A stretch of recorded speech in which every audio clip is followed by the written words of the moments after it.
ఆకస్మిక వరదలు ముంచెత్తాయి. ఒక్కసారిగా బోటెకోసి నది ఉప్పొంగిపోయింది. వేలాది మంది గల్లంతయ్యారు, వందలాది మంది మృతి చెందారు. గల్లంతైనటువంటి వారిలో 105 మందికి పైగా భారతీయులు ఉన్నారు. వరద ఉధృతికి సరిహద్దు ప్రాంతాల్లోని పలు గ్రామాలు మాయమైపోయాయి, వరదల్లో మునిగిపోయాయని చెప్పడం కంటే ప్రతి ఒక్క ఇంటిని కూడా అలా తీసుకొని వెళ్ళిపోయింది ఆ వరద కంప్లీట్గా. ఎక్కడ అసలు అక్కడ ఇల్లు అనేది, ఒక కట్టడం అనేది ఉంటుందనేటువంటి అంశమే లేకుండా పూర్తి స్థాయిలో ఆ వరద పెద్ద పెద్ద కట్టడాలని కూడా అమాంతం నేలమట్టం చేసినటువంటి విజువల్స్ను మనం చూస్తున్నాం. గ్రామాలే పూర్తిగా తుడిచిపెట్టుకుపోయాయి. ఒక్క ఆనవాలు, అసలు అక్కడ గ్రామం ఉంటుందనేటువంటి ఆనవాలు కూడా లేకుండా ప్రకృతి కోప్పడితే ఏ విధంగా ఉంటుందో మనం నేపాల్లో ఇప్పుడు చూస్తున్నాం. వరదల ధాటికి ఇళ్ళు, వంతెనలు అన్నీ కూడా అవి ఇవి అని తేడా లేదు, అన్ని కొట్టుకుపోతున్నాయి. ఇప్పుడు మనం ఒకసారి ఆ బాక్స్ లో చూస్తున్నాం.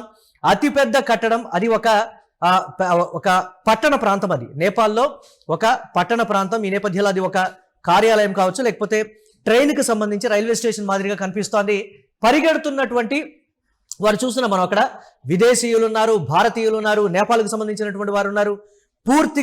పూర్తిగా నేలమట్టం అయిపోయింది ఆ కట్టడంతో సహా. అకస్మాత్తుగా వచ్చినటువంటి ఆ వరదతోటి మేఘం లేదు, ఒక చుక్క వర్షము లేదు, ఎక్కడ ఉరుము మెరుపు ఏదీ లేదు. కానీ ఆకస్మికంగా వచ్చినటువంటి వరద ఎక్కడి నుంచి ఆ నీళ్లు వచ్చాయి? ఇప్పుడు అదే ప్రధానంగా వినిపిస్తున్నటువంటి ప్రశ్న. అకస్మాత్తుగా బోటెకోసి నదిలో ఎందుకు ఆ స్థాయిలో వరద ఉధృతి వచ్చింది? ఆ నీరు ఎక్కడి నుంచి వచ్చింది? కనీసం ఆ స్థాయిలో వరద పోటెత్తుతుంది అన్నటువంటి నేపథ్యంలో కూడా ఎక్కడ అధికారులకు సమాచారం లేదా? అది ఒక స్కూల్గా కూడా చెప్తున్నారు. అంటే విద్యార్థులు గల్లంతైపోయినటువంటి పరిస్థితి ఉంది. ఒక్కరంటే ఒక్కరు కూడా అక్కడ బ్రతికే అవకాశమే లేదు. మనం చూస్తూ ఉన్నాం. దాదాపుగా కొన్ని సినిమాల్లో నదులు ఉప్పొంగి చుట్టూ ఉన్నటువంటి ఊర్లు కొట్టుకుపోయినటువంటి సందర్భం 2012 మూవీ అందరి కళ్ళ ముందు కట్టినట్టుగా చూపిస్తోంది. అమాంతం వచ్చినటువంటి వరద మొత్తం ఊరిని ముంచెత్తినటువంటి సిచ్యువేషన్. అక్కడ కట్టడం ఉందన్నటువంటి ఆనవాళ్ళు పరిగెడుతున్నారు అక్కడ పిల్లలు. ఈ నేపథ్యంలో స్కూల్ ప్రాంగణం అది. ఈ నేపథ్యంలో అక్కడ ఇమ్మీడియట్ గా కొట్టుకొచ్చినటువంటి వరదతో అంతా కూడా తుడిచిపెట్టుకుపోయినటువంటి పరిస్థితి. మేఘావృతం కాలేదు, మేఘం అంతా కూడా మబ్బులు కూడా పట్టలేదు, ఒక ఉరుము లేదు, ఒక మెరుపు లేదు, ఒక చినుకు లేదు, ఒక వర్షం లేదు, ఒక వాన లేదు. కానీ అక్కడ నేపాల్లో చెప్తున్నది ఏంటి అనంటే, పైనుంచి హిమాలయ పర్వతాలు కరిగిపోయాయి. ఉన్నటువంటి బోటెకోసి నదిలోకి ఆ వరదంతా కూడా రావటం, పూర్తి స్థాయిలో అంతా కూడా కొట్టుకుపోవడం, నిమిషాల వ్యవధిలో అంతా కూడా కళ్ళ ముందు నేలమట్టమైనటువంటి పరిస్థితి. ఇక్కడ ఇది జరిగింది అని చెప్పడానికి ఒక్కరు కూడా సాక్ష్యం లేరు అని అంటే ఆలోచించుకోవద్దు. దానికి సంబంధించి దాని బారిన పడినటువంటి వారందరూ కూడా ఆల్మోస్ట్ గల్లంతైనటువంటి వారు దాదాపు ఒక 10-20 మంది మాత్రమే. ఆ 10-20 మంది కూడా ఆ విజువల్స్ తీసి సోషల్ మీడియాలో పెట్టడంతో ఆ జలప్రలయం కనిపిస్తోంది. బోటెకోసి నది ఆ స్థాయిలో వరద ఉధృతి వచ్చినటువంటి దాఖలాలు నేపాల్ చరిత్రలో లేదు. బిక్కుమంటూ గడుపుతున్నారు. మొత్తం బురదతో నిండిపోయింది చాలా ప్రాంతాల వరకు కూడా. ఒక్కసారిగా ప్రవాహం ఎందుకు ఆ స్థాయిలో పెరిగింది? ఇప్పుడు అదే ప్రధానంగా నేపాల్ను ఆ బోటెకోసి నదిలో ఉన్నటువంటి పరిస్థితి. 2 ఫ్లైఓవర్లు, మనం వంతెన దాటడానికి కావాల్సిన, ఆ నది దాటడానికి కావాల్సినటువంటి వంతెనలు అంటే ఫ్లైఓవర్స్, అవి కూడా పూర్తి స్థాయిలో కొట్టుకుపోయాయి అని అంటే అసలు అక్కడ ఏం జరుగుతోందనేది ప్రధానంగా వినిపిస్తున్నటువంటి ప్రశ్న. ప్రపంచవ్యాప్తంగా ఎల్నినో ఏ విధంగా ఉక్కుపాదం మోపుతుందో, ప్రపంచానికి పంజా విసిరింది ఎల్నినో. ఈ నేపథ్యంలో అధిక ఉష్ణోగ్రతలు కావడం, అలాగే ఆకస్మికంగా వరదలు ముంచెత్తుతాయి.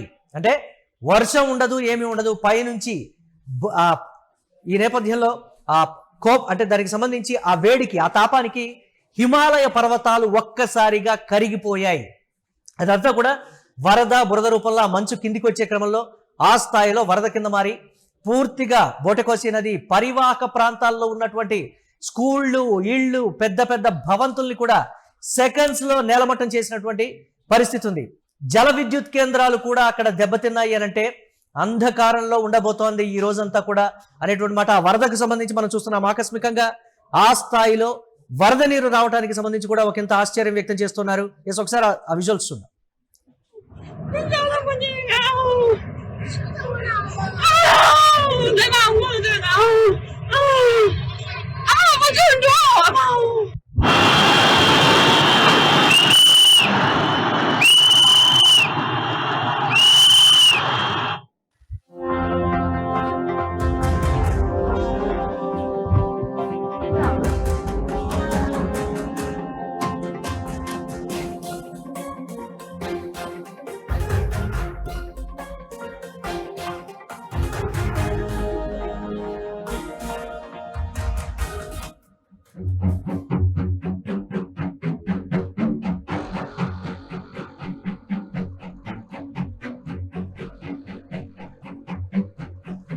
అసలు అక్కడ ఏం జరుగుతుందో ఎవరికూ అర్థం కానటువంటి పరిస్థితి. మేఘావృతం కాలేదు, ఉరుము లేదు, మెరుపు లేదు. ఆకస్మికంగా వచ్చినటువంటి వరదతో అసలు అక్కడ ఏం జరుగుతుందో అర్థం కాక అందరూ కూడా కనీసం తప్పించుకొని పోవడానికి కూడా అక్కడ పరిస్థితులు సరిగా లేవు అని అంటే మనం చూస్తున్నాం. సెకన్ల వ్యవధిలో ఏ స్థాయిలో బోటెకోసి నదిలో వరద ప్రవాహం పెరుగుతోందో ఆ చుట్టుపక్కల ఇళ్లలో కూడా ఆ స్థాయిలో పెరుగుతోంది. బోటెకోసి నది చరిత్రలోనే ఎప్పుడూ లేనంత స్థాయిలో వరద ఉధృతి అనేది అక్కడ చోటు చేసుకోవడం, అధికారులు అప్రమత్తం చేసే లోపలే అంతా కూడా తుడిచిపెట్టుకుపోయినటువంటి పరిస్థితి ఉంది. ఈ నేపథ్యంలో భూమి అంటే భూతాపానికి సంబంధించి కూడా ఇప్పుడు ప్రధానంగా వినిపిస్తున్నటువంటి ప్రశ్న, ఎల్ నినో ధాటికి కరువు మాత్రమే కాదు ఇలాంటి అతివృష్టి కూడా సంభవిస్తుంది. పైనుంచి ఒకవేళ పూర్తి స్థాయిలో ఇంకా వరద ప్రవాహం పెరిగితే పరిస్థితి ఏంటి? నగరాలే కాదు, నేపాల్లోని సగానికి పైగా భూభాగం అంతా కూడా వరద బురదతోటి కప్పేయబడుతుందనేటువంటి మాట చెప్తున్నారు. ప్రజల్ని ఇప్పటి వరకు సాధ్యమైనంత మంది వరకు వారంతట వారే పరిగెడుతూ ఉన్నారు. అలాగే మనం చూస్తున్నాం విజువల్లో ప్రాణాలు దక్కించుకోవడానికి పరిగెడుతున్నటువంటి పరిస్థితి. ఎక్కడో ఉన్నటువంటి నదీ ప్రవాహం తమ ఇంటి గడప వరకు వస్తోంది. కార్లు కూడా కొట్టుకుపోతున్నాయి. పెద్ద పెద్ద కట్టడాలు కూడా ఆ ప్రవాహానికి నేలమట్టమవుతున్నటువంటి పరిస్థితి ఉంది. నేపాల్లో పరిస్థితికి సంబంధించి ఇతర దేశాలకు సంబంధించి నేపాల్లో ఉన్న టూరిస్టులకు సంబంధించి ఆ దేశాలు ఎంక్వైరీ చేస్తూ ఉన్నటువంటి పరిస్థితి. వరద ముంచెత్తడంతో జల విద్యుత్ కేంద్రాలు అలాగే అన్నీ కూడా దెబ్బతిన్నటువంటి పరిస్థితి. వర్షాల కారణంగా వరదలు సంభవించలేదని అధికారులు అయితే ఒక అంచనాకు వచ్చారు. ఒక్కసారిగా నదిలో ప్రవాహం ఎందుకు పెరిగింది? ఇది ప్రధానంగా వినిపిస్తున్నటువంటి ప్రశ్న. మరి అధికారులు అంచనా వేయలేకపోయారా?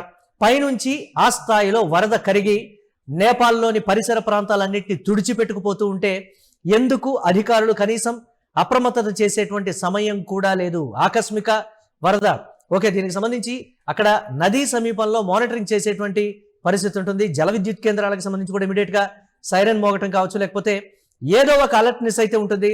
దాదాపుగా ఇప్పటికిప్పుడు జరిగింది కాకపోయినా ఒక 30 నిమిషాల వ్యవధిలో ఇదంతా సంభవించడానికి ఉండేటువంటి పరిస్థితులు. కానీ ఆ 30 నిమిషాల వ్యవధిలో కూడా అందరికీ ఈ పరిస్థితి ఎందుకు తెలియలేదు? ఇది ప్రధానంగా వినిపిస్తున్నటువంటి ప్రశ్న. ఇటు బ్రిటన్, అమెరికా, యూరప్ దేశాలకు సంబంధించినటువంటి ఆయా దేశాలు నేపాల్లో ఉన్నటువంటి వారికి సంబంధించి ఆరా తీస్తూ ఉన్నాయి. ఇక టోల్ ఫ్రీ నంబర్లను కూడా ఏర్పాటు చేసినటువంటి పరిస్థితి ఉంది. ఆ దేశ పౌరులు ఏమయ్యారు, సురక్షితంగా ఉన్నారా లేదా, వీటన్నిటికి సంబంధించి కూడా చెప్తున్నారు. దాదాపుగా 105 మందికి పైగా భారతీయులు గల్లంతైనటువంటి వారి లిస్టులో ఉన్నారు అనంటే మిగతా వారి పరిస్థితి ఏంటి? స్థానికంగా మనం చూస్తున్నాము దాదాపుగా అది బస్టాండ్ మాదిరిగా ఉంది. పూర్తిగా కుప్ప కూలిపోయి అక్కడ ఉన్నటువంటి వారందరూ కూడా వరదలో కొట్టుకుపోయారంటే దాదాపుగా ఒక్కరు కూడా బ్రతికే అవకాశం లేదని చెప్తూ ఉన్నారు ప్రభుత్వం. అంటే దాదాపుగా పలానా వారు కనిపించడం లేదు అనే దానికి సంబంధించి, అది కాక ఆచూకీ గల్లంతవడం కాకుండా ఆ బురద కింద ఆ వరద కింద ఉన్నటువంటి వారు వేల సంఖ్యలో ఉంటారు. మన ఊహకు కూడా అందనటువంటి పరిస్థితి ఉంటుంది. మరికొన్ని రోజుల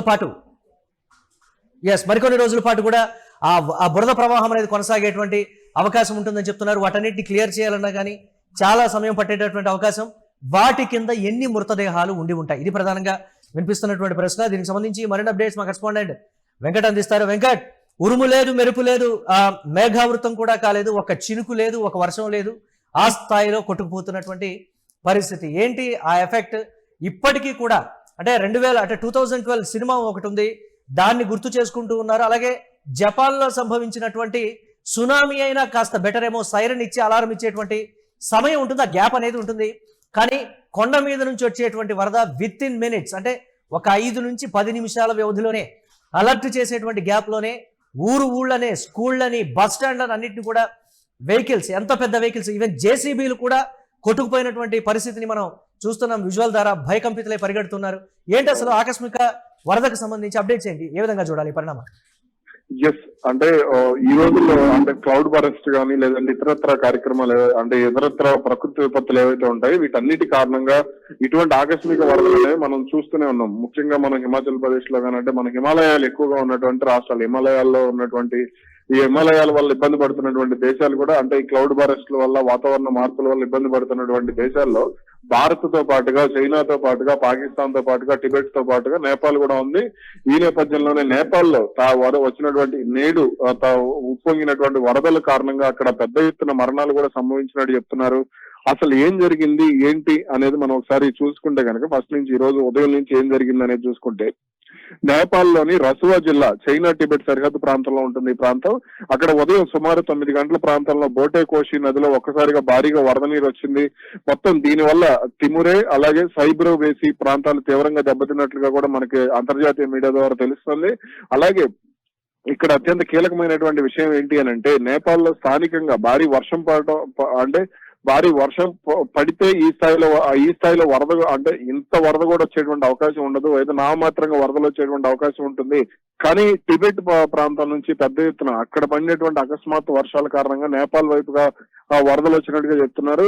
అయితే ఇక్కడ మొత్తం కూడా అంటే దీంతో ఈ వరదలతో పాటుగా అంటే నీళ్లతో పాటుగా పెద్ద ఎత్తున బండరాళ్లు అంటే మామూలుగా మనం అవలాంచీలు అంటాం, ఇవన్నీ కూడా దీనివల్ల మంచు కరిగి వచ్చినటువంటివి కానీ లేదంటే కొండ చర్యలు భారీగా విరిగిపడటం కానీ, దీనివల్ల రాళ్లలో అంటే నీళ్లతో పాటుగా పెద్ద ఎత్తున బండరాళ్లు కూడా కొట్టుకొచ్చినటువంటి నేపథ్యంలో మీరు చెప్పినట్లుగా జేసీబీలు కానీ ఇతరత్ర భారీ వాహనాలు కానీ అలాగే ఆ భవనాలు పెద్ద అంటే పటిష్టంగా నిర్మించినటువంటి భవనాలు కానీ అలాగే కొన్ని చోట్ల కొండ ప్రాంతాల్లో కూడా పెద్ద ఎత్తున పగుళ్ళు వచ్చాయి అనేటువంటిది మనకు అందుతున్నటువంటి సమాచారం ఉంది. అయితే ఇక్కడ అంటే దీనికి ప్రధాన కారణం ఏం చెప్తున్నారు అధికారులు అనేటువంటిది ఒకసారి చూస్తే కనుక గ్లేషియర్ లేక్ అవుట్ బర్స్ట్ గా చెప్తున్నారు. అంటే హిమనీ నది సరస్సు ఒక్కసారిగా తెగిపడి భారీగా నీరు దిగువకు వచ్చింది. దీనివల్ల ఇప్పుడు మనం లడక్ గాని హిమాచల్ ప్రదేశ్ గాని అటు వెళ్ళి చూస్తే ఆ కొండల మీద నుంచి నీరు పడుతూ ఉంటుంది, అంటే మంచు కరిగిన నీరు అంతా కిందకి దిగుతూ ఉంటుంది. అలా దిగినటువంటి నీరుగా దీన్ని చెప్తున్నారు. అయితే దీనివల్ల అక్కడ ఏమైనా క్లౌడ్ బరస్ట్ కూడా సంభవించాయనే దాని మీద కూడా అధికారులు అయితే ఆరాధిస్తున్నటువంటి పరిస్థితి.